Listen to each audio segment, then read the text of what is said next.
فأنا ناصح لإخواني بالصدع بالحق تبيض وجوههم. السكوت في مسألة الحزبية يضرها، فاصدع بما تؤمر وأعرض عن المشركين. سلامي على دماج ورجالها والشيخ يحيى ودار العلم يا سعد بانيها به أجمعين. أما بعد، قال الإمام ابن كثير رحمه الله تعالى: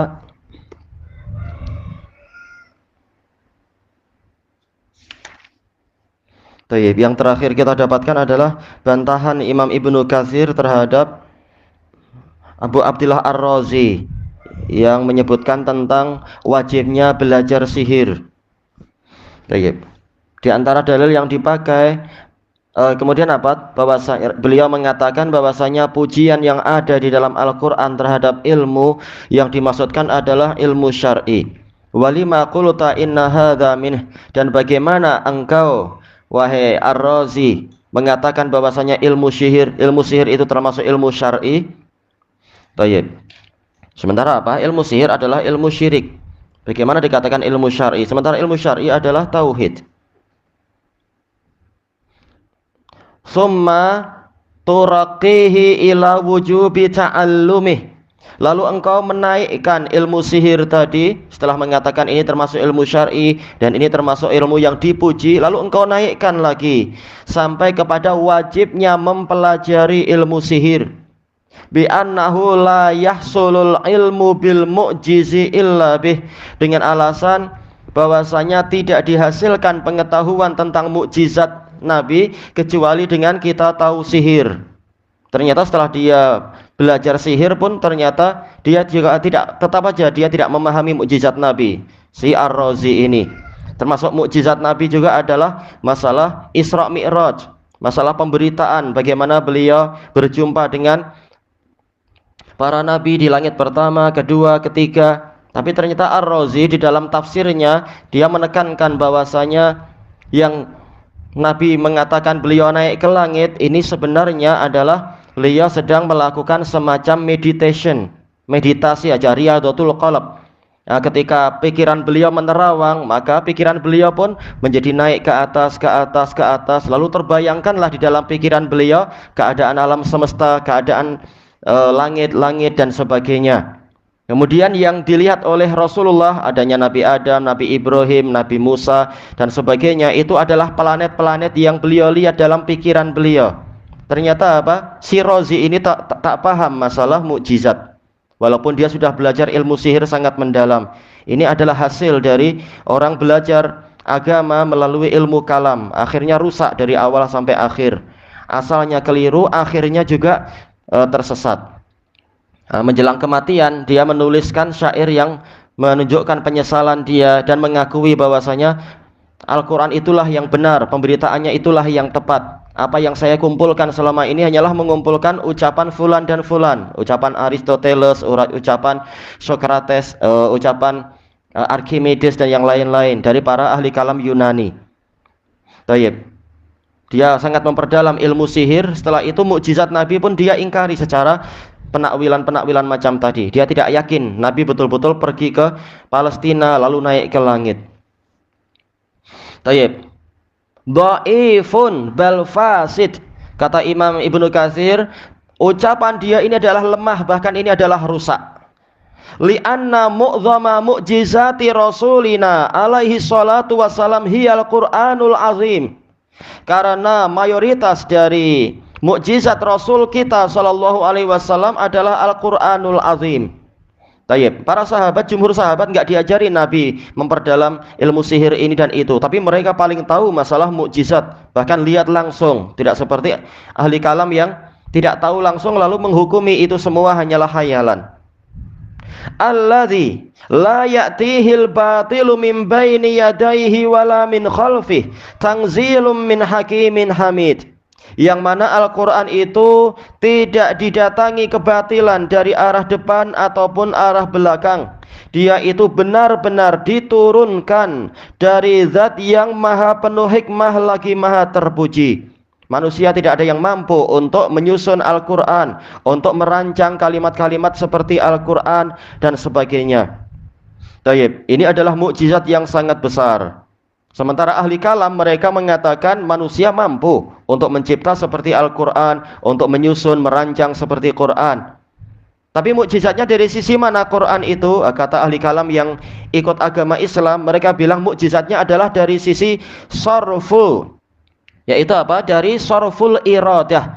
Allah memalingkan manusia sehingga tidak punya keinginan untuk meniru-niru Al-Quran. Sebenarnya manusia mampu, tapi ternyata dari dulu sampai sekarang mereka selalu ketika ingin membuat seperti Al-Quran dipalingkan dari membuat Quran, walaupun sebenarnya mereka mampu. Na'udzubillah. Inilah mukjizat yang di dalam pandangan mereka, mukjizat Quran. Jadi hakikatnya manusia mampu, sementara Allah telah menekankan manusia tidak akan mampu melakukan itu. Tidak akan ada yang mampu menyusun sastra yang seindah Quran dan sebagainya. Bukan karena mampu tapi dihalangi untuk berbuat, tapi memang mereka tidak mampu. Baik. Summa innal ilma bi annahu mu'jiz la yatawaqqafu ala ilmi sihri aslan. Kemudian sesungguhnya pengetahuan bahwasanya Al-Quran itu mukjizat ini tidak tergantung pada pengetahuan tentang sihir sama sekali. Baik. Makanya memang sejak awal sampai akhir sudut pandang ahli kalam itu kelirunya banyak sekali. Bahkan apa? Dari sisi dasarnya saja mereka mengatakan, bukan sisi dasarnya, sisi ujung akhirnya mereka mengatakan Allah lebih perlu kepada makhluk daripada makhluk memerlukan Allah. Na'udzubillah. Sebagaimana itu ditulis dalam kitab-kitab mereka. Karena seandainya Allah tidak memperkenalkan diri melalui keindahan makhluk, Allah tidak dikenal sama sekali. Berarti hakikatnya Allah perlu makhluk. Na'udzubillah, ini kalam kufur. Dan itulah hasil dari ilmu kalam. Makanya jangan heran kalau apa? Kalau ada percabangan-percabangan macam ini. Quran tidak diketahui mukjizatnya kecuali setelah kita belajar ilmu sihir. Jadi hakikatnya kita perlu tahu sihir. Dan hakikatnya berarti Quran lebih perlu sihir daripada sihir perlu Quran. Sihir dari awal sampai akhir tak perlu Quran. Jelas, orang kafir memang tidak perlu Quran, iblis tak perlu Quran. Dalam artian apa? Mereka memang sangat menjauh dari Al-Quran. Walaupun fitrah mereka perlu yang namanya bimbingan Quran, barokah dari Quran dan seterusnya. Dan inilah pengetahuan dan akidah inilah yang meracuni orang-orang kafir barat sejak dulu sampai sekarang. Sebagaimana itu ditulis di surat kabar, kurang lebih anak baca 20 tahun yang lalu. Mereka mengatakan seorang pahlawan itu sebenarnya lebih perlu kepada penjahat daripada penjahat kepada pahlawan. Seandainya tidak ada penjahat, maka apa? Pahlawan itu tidak dikenal sama sekali. Maka sebenarnya yang berjasa pada umat adalah penjahat. Karena dengan adanya penjahat, dengan adanya penjinayah itulah dikenal seorang pahlawan. Itu adalah sudut pandang para ahli kalam. Merusak sebenarnya, memang sangat merusak. Akibatnya orang lama-lama memang apa? Mengagungkan para penjahat, memberikan udzur pada penjahat dan meremehkan orang-orang yang di atas jalan kebenaran. Baik. Yang betul bagaimana? Allah lah yang akan memajukan orang-orang yang layak untuk dimajukan. Allah lah yang akan menampilkan orang-orang yang membela kebenaran. Sama saja ada penjahat atau tidak ada penjahat. Demikian pula Allah yang akan menampilkan keindahan Quran. Sama saja ada sihir atau tidak ada sihir. Demikian pula Allah Ta'ala akan selalu menjadi yang paling dikenal, baik ada makhluk ataupun tidak ada makhluk. Karena Allah Ta'ala tidak perlu makhluk sama sekali dari awal sampai akhir. Dan dia punya cara banyak sekali untuk memperkenalkan diri, walaupun tidak ada makhluk, walaupun tidak ada lawan, walaupun tidak ada tandingan dan seterusnya. Tayyib. Walaupun apa? Memang di antara dikenalnya kebaikan bukan satu-satunya cara, tapi di antara cara diketahui kebaikan adalah apa? Memang ada lawan. Diketahui indahnya rasa manis itu dengan apa? Dengan adanya rasa pahit. Tapi itu hanya satu cara, bukan semua cara. Tayyib. Makanya orang-orang yang di surga, mereka tahu nikmat Allah, mereka juga tahu tentang lezatnya surga, walaupun mereka tidak merasakan kelaparan sebelumnya. Maksudnya sebelumnya dalam artian apa? Bolehlah hari-hari pertama mereka mengatakan, oh ternyata memang sedap sekali surga itu setelah kami merasakan susahnya dunia. Tapi bagaimana dengan hari berikutnya dan berikutnya dan tahun berikutnya? Sementara kenikmatan surga terus berkembang dan bertambah. Nggak ada apa-apanya rasa lapar dan kesusahan di dunia itu. Tayyib. Makanya terkadang orang merasakan lezatnya kenyang itu memang disebabkan karena dia telah merasakan lapar. Tapi terkadang juga seseorang merasakan kenyang itu lezat dengan sebab-sebab yang lain, dengan sebab memang makanannya itu sedap sekali dan sebagainya, walaupun dia tidak sedang lapar dan seterusnya. Intinya apa? Banyak cara dari Allah Ta'ala untuk memperkenalkan kebaikan dan kebenaran, tidak seperti yang diyakini oleh para ahli kalam bahwasanya caranya hanyalah dengan memperkenalkan yang sebaliknya saja. Cara Allah banyak, cara Allah tidak tergantung dengan satu metode saja. Demikian pula ini kesimpulannya, yaitu apa? Tetap mukjizat Quran itu akan diketahui walaupun ilmu sihir itu tidak dikenal. Misalkan, cara Allah banyak sekali.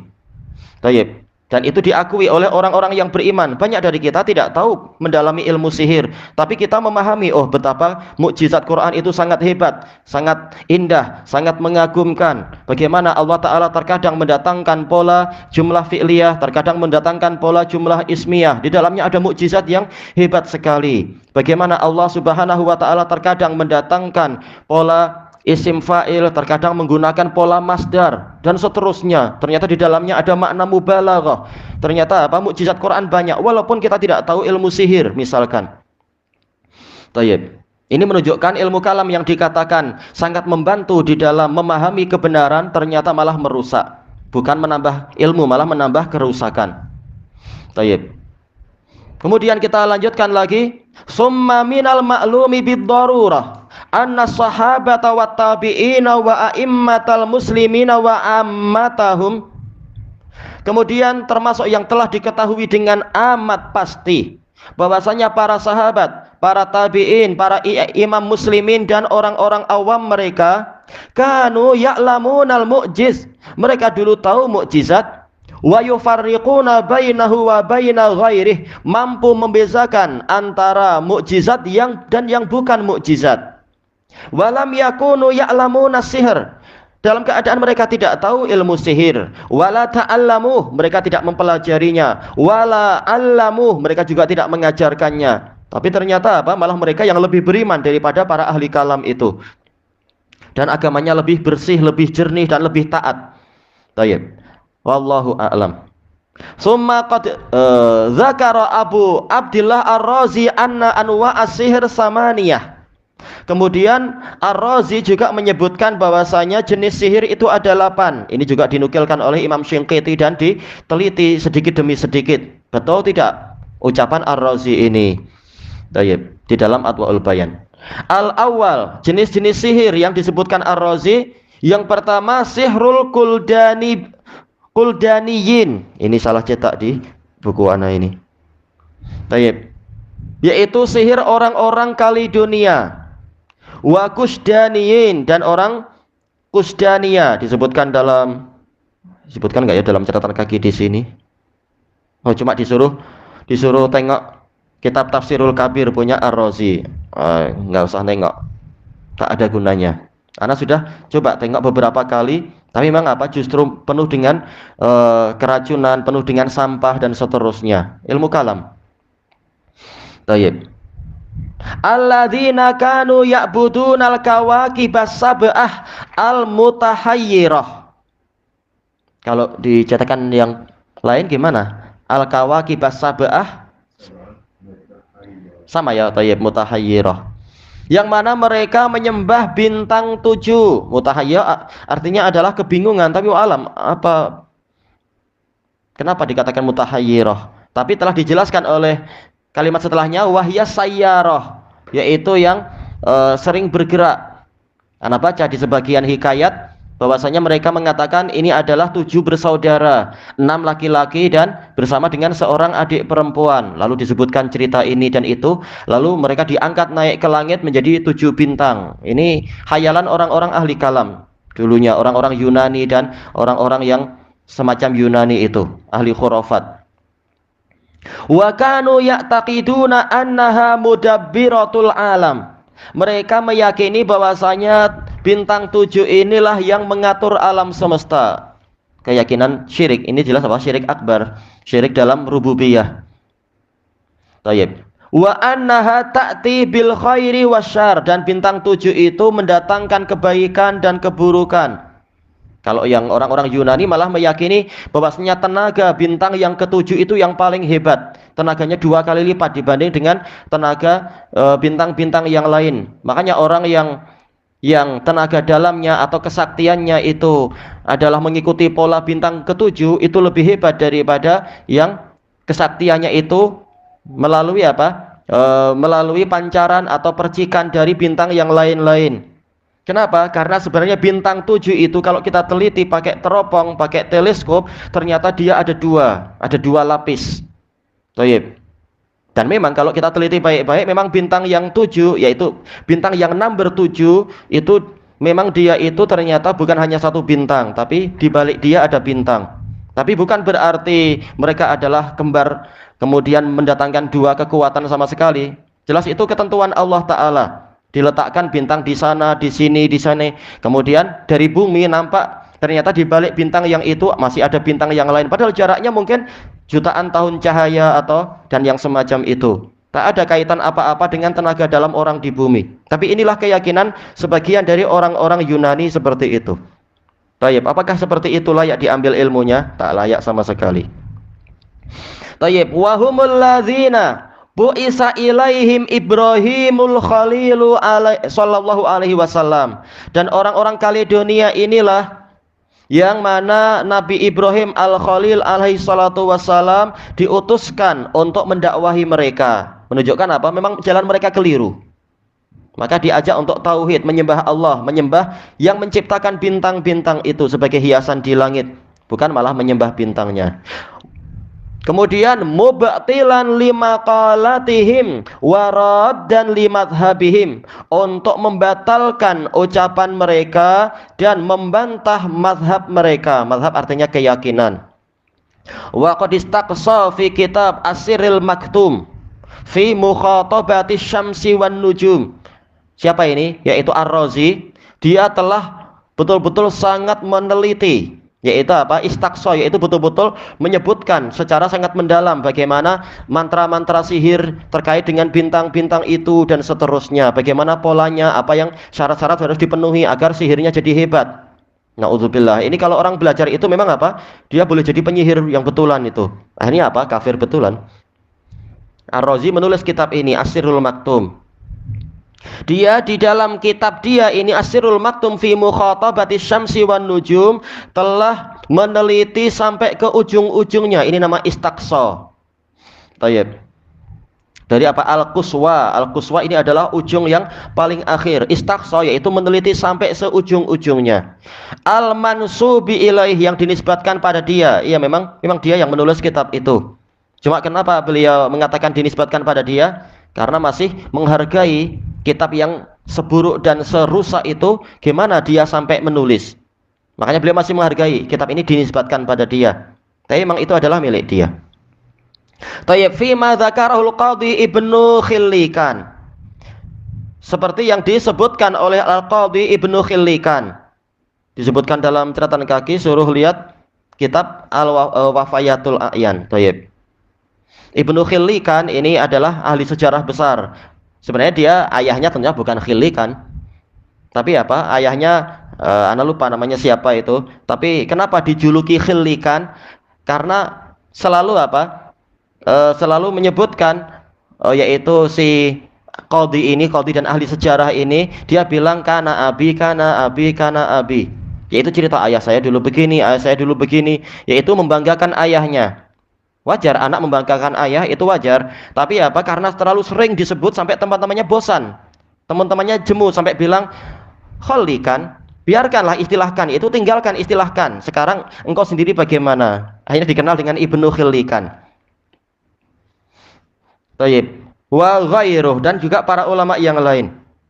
Wa yuqal, dikatakan innahu taba minhu, sesungguhnya Ar-Razi telah taubat dari penulisan kitab itu. Alhamdulillah taubat. Tapi apa? Berapa belas tahun atau berapa puluh tahun dia berkecimpung dalam ilmu yang sia-sia itu. Alhamdulillah setelah itu tobat. Setelah waktu terbuang banyak sekali. Sementara orang yang ilmunya tidak sampai seperti dia, masih banyak yang mengejar-ngejar sihir untuk kepentingan duniawinya. Padahal orang yang tahu sihir sangat mendalam akhirnya tobat. Alhamdulillah kita tidak masuk ke demikian. Waktu tidak habis untuk itu. Tayyib. Wakil ada yang mengatakan innahu sannafahu ala wajhi idharil fadilah la ala sabilil i'tiqad. Ada yang mengatakan dia menulis kitab sihir tadi sebagai bentuk untuk menampakkan keutamaan, bukan untuk meyakini. Sama saja itu kesia-siaan dan merusak orang lain. Nauzubillah. Seperti apa orang yang menulis bagaimana metode untuk berzina dengan tata cara ini dan seterusnya. Mumarosah, nauzubillah. Seperti yang diceritakan oleh sebagian masyayikh, sampai-sampai ada sebagian orang yang, terutama orang yang dulu disebutkan di Syria itu, betul-betul sangat pandai dalam mengetahui madhab-madhab dengan masalah cara berzina. Na'udzubillah, ilmu sia-sia sama sekali. Orang yang menulis itu ilmunya adalah sia-sia. Walaupun mungkin dia misalkan tidak berbuat itu, tapi untuk apa? Menulis semacam itu sia-sia. Baik, sementara Allah dihina dia diam, Nabi dihina dia juga tidak menulis, agama diinjak-injak dia juga santai aja, tapi malah menulis buku yang sia-sia, yang penuh dengan kebatilan. Kalau ada orang membaca buku dia, boleh jadi dia akan celaka. Baik.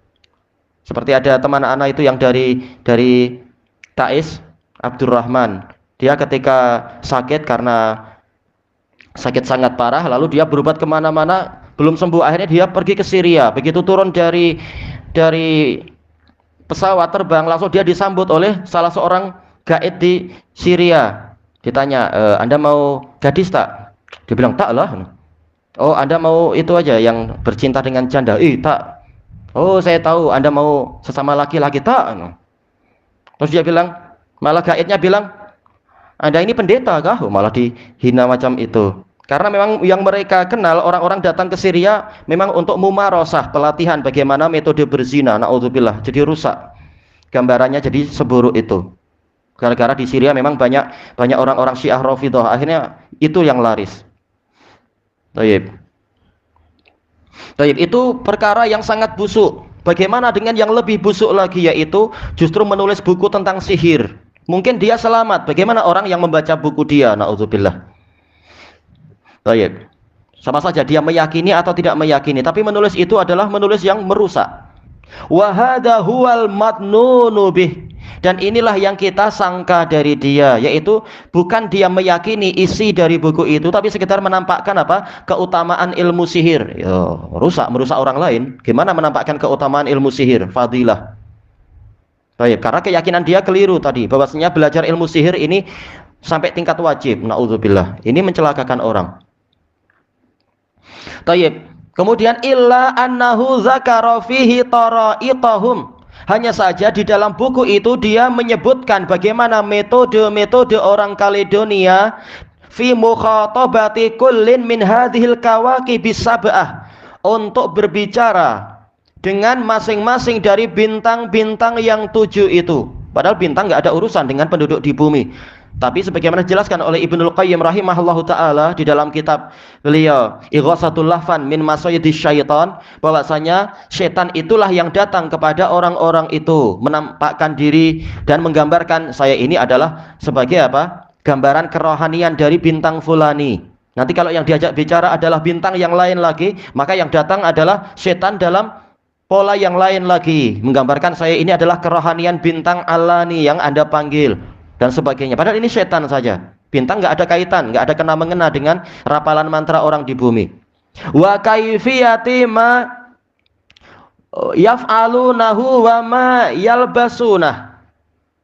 Dan bagaimana cara, kaifiyat itu tata cara apa yang harus mereka lakukan. Na'udzubillah. Dan juga apa yang harus mereka pakai. Dibuat sedalam itu. Na'udzubillah. Wa ma yatanakasuna bihi wa ma yatanassakuna bih, bagaimana cara beribadah dengan bintang yang ini dan bintang yang itu dan seterusnya. Ini sihir dan ini adalah apa? Kufur akbar.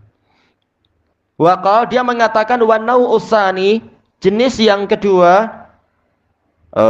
Jenis yang kedua dibahas waktu yang akan datang insyaallah, wallahu a'lam.